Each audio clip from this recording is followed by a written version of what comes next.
Hey, what's good, y'all? It's your man, 100 Grand Ross with The Rock Never Stops. Tonight, I just was in the mood to do a video, and I wanted to actually talk about these Sacramento Kings. So, if you're a Kings fan, this is gonna be for you. Um, if you enjoy the video, you know what to do. Smash the like button, hit subscribe, the bell for notifications. I just wanted to start off by saying, if you're a Sacramento Kings fan, you should be happy.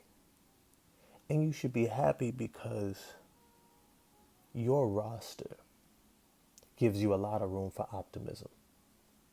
Now, I'm not the biggest Mike Brown fan. I don't think he's going to be this transformative coach. But I think he has enough clout that he can at least get some of the basic jobs done in terms of establishing a culture of accountability, set up a foundation of a team identity and what they're going to be about, especially on the defensive end, holding guys like De'Aaron Fox accountable, because he played good D in Kentucky early in his career. He played good D, but I like this roster. I like this roster. Let me be clear about that.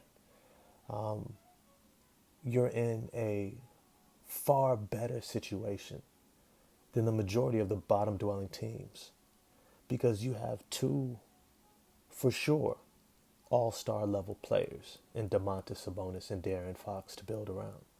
And matter of fact, I'm gonna be real with y'all. The roster's already built around them. It's literally already built around them. Everything you could want. You got your veteran Harrison Barnes, who's reliable, consistent, versatile scorer and defender. You got shooters and Jeremy Lamb, even though he's a free agent. But you still got Justin Holiday, who I think is going to bounce back in terms of his shooting, because he's always been a pretty good shooter throughout his career. You still got Dante DiVincenzo. I think he's going to be excellent for you guys. But even if he can't get it together, you have guys like Terrence Davis coming back. And then you also have my man, the guy who I really like, that nobody really talks about, Chimezi Metu. I think he's a perfect complement next to Domantas Sabonis, where he can shoot the three, very athletic, has a physicalness about him, and can do a lot of the dirty work.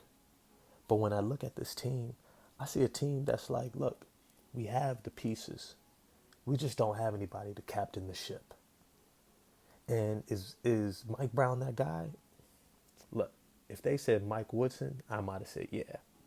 Right? If they said somebody who's taken a team to the playoffs before, I might have said yes. I think Mark Jackson would have been a better pick because I think he could have been able to mentor De'Aaron Fox and done the rest in terms of establishing a culture and a team that has accountability and an identity on the defensive end. But Mike Brown is what he is, right? He was the safe pick. But it's to say that when you still look at this team, this is a playoff worthy team, right? This is a team where if they're healthy, if they can be healthy, they're a playoff level team. And they've got a lot of versatility in terms of how they want to manage this roster, right?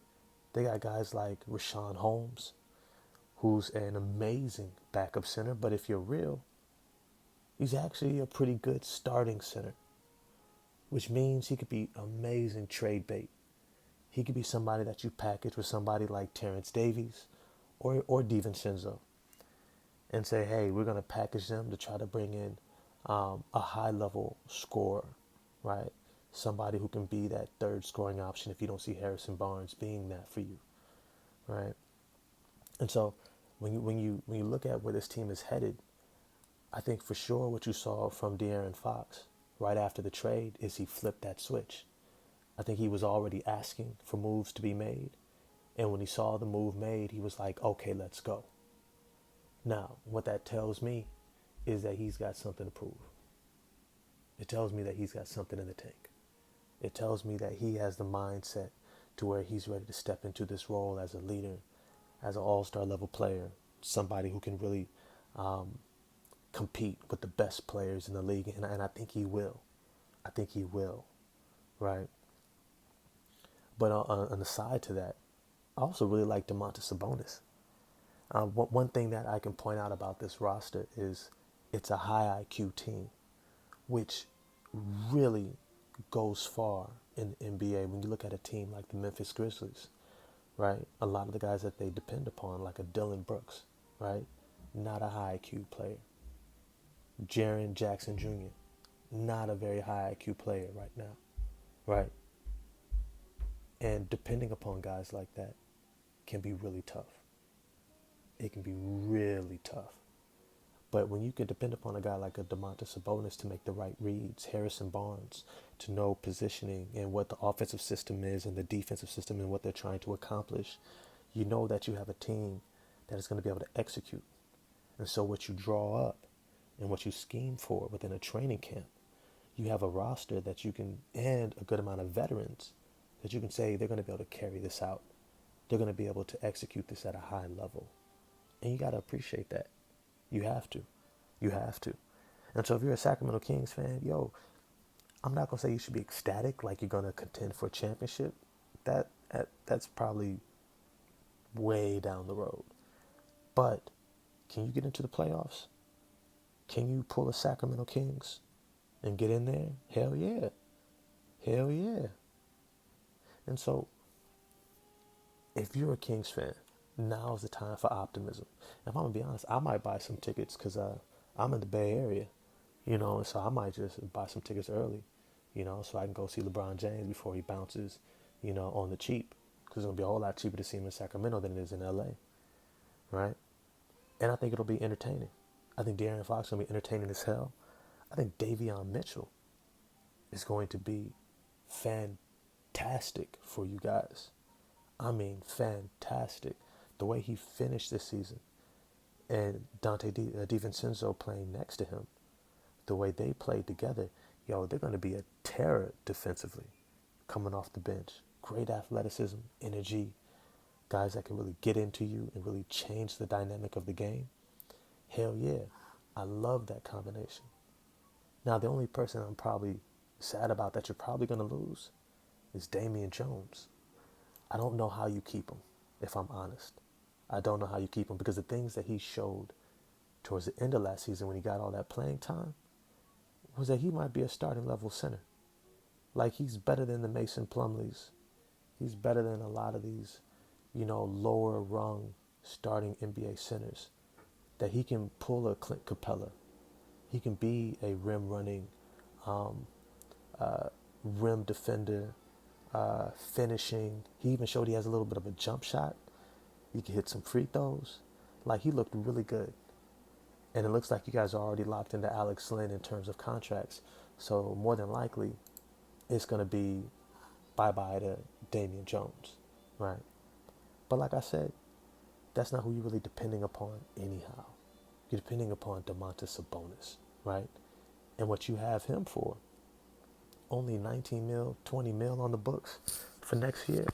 Yo, that is a great price for an all-star level player in today's NBA, which means that the cap that you guys are going to have to be able to make adjustments, to be able to add pieces, you should be sitting nicely. And like I said, you're still going to have Terrence Davis, so if DiVincenzo can't find his shot, Terrence Davis is only 24 years old, right? It seems like he's been in the league a long time, considering his time in Toronto, where he got a lot of playing time.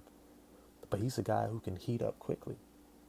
And so the flexibility that you guys have, right, is tremendous. Now, I also like guys like Josh Jackson. I think you bring him back as insurance.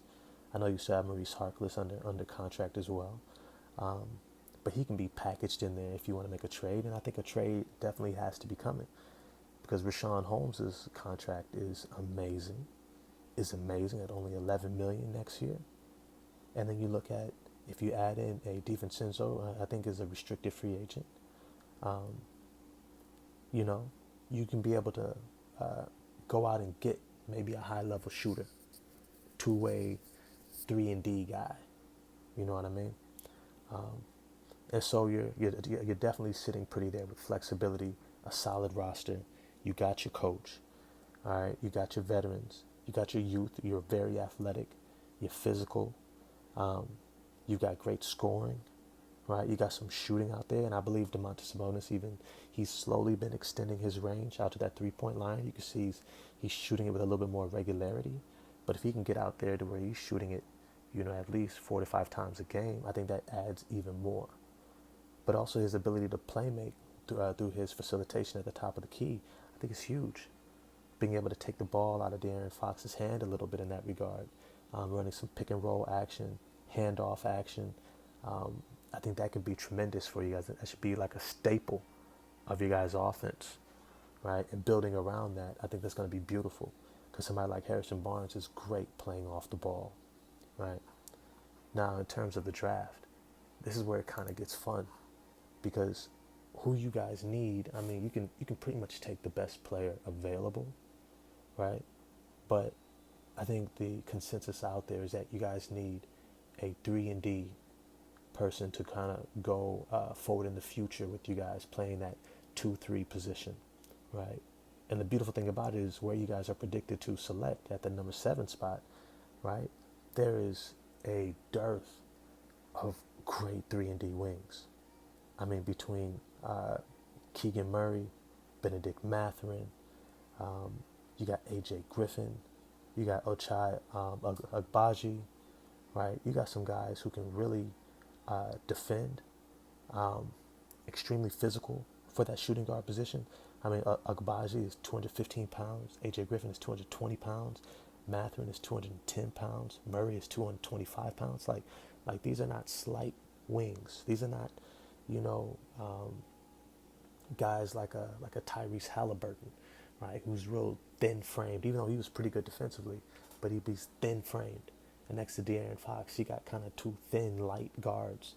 And it's hard to bring that physicalness on the perimeter that you really need to keep some of these high-level scorers out of the key with, right?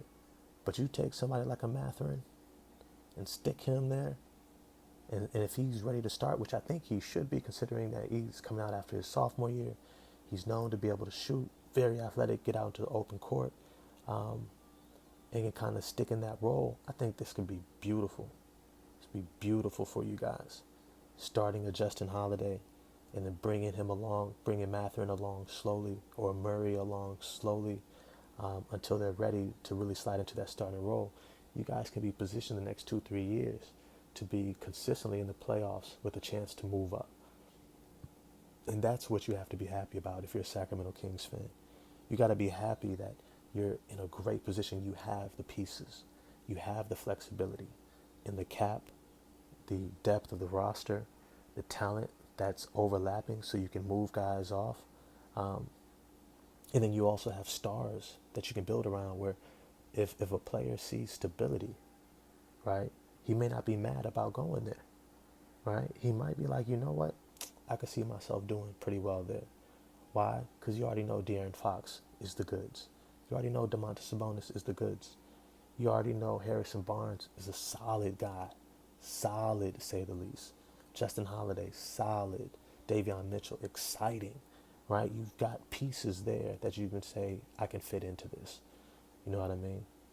And so, I mean, you go into the second round of the draft. I think you're slotted to select around at 37, right? And there's, I think they have on NBADraft.net, Julian Champagnie. I've heard a lot about him. I think he has some really good scoring acumen in terms of his instincts, his ability to move his body, shoot the ball, play off the bounce. I think he could be a great second round pick that could eventually potentially take Harrison Barnes' spot at 6'8", 215 pounds. I think he's got that ability if you choose to move off of Barnes. But if you keep him, and let's say you have a Champagnie and you have a Benedict Mathurin, or Keegan Murray or AJ Griffin, you're going to have a very big perimeter wing set of scorers and defenders coming up the ranks over the next 3 to 5 years. And that's something that's just another feather in your cap. And so the big question becomes, can Mike Brown put it all together? I don't know. But this is the type of roster where he won't have to be amazing in order to get success out of it. he won't have to be this amazing X's and O's guys because between DeMontis Sabonis and De'Aaron Fox, they're going to erase a lot of mistakes. They're going to allow this team to find success even if the scheme wasn't the best, even if the adjustments weren't there, even if the rotation wasn't quite right. They're going to cover a lot of mistakes because of their talent level. And that's another good thing that the Sacramento Kings can rely upon. So I want to know what you guys think about your Kings. Do you think that they're going to be able to get into the playoffs? Right? I think they're going to be a little bit lower than the New Orleans Pelicans, but I do think the Minnesota Timberwolves might fall off. I think they could easily fall off. I think you're better than San Antonio roster-wise. Depends upon where San Antonio picks in the draft, um, or what they do in the offseason. But I think you're better than them in terms of roster. And so we'll see. I think they can definitely get into that play and have an opportunity. So if you like this video, you know what to do. Like I said before, smash the like button for me, hit subscribe, the bell for notifications, and I'm out. Peace.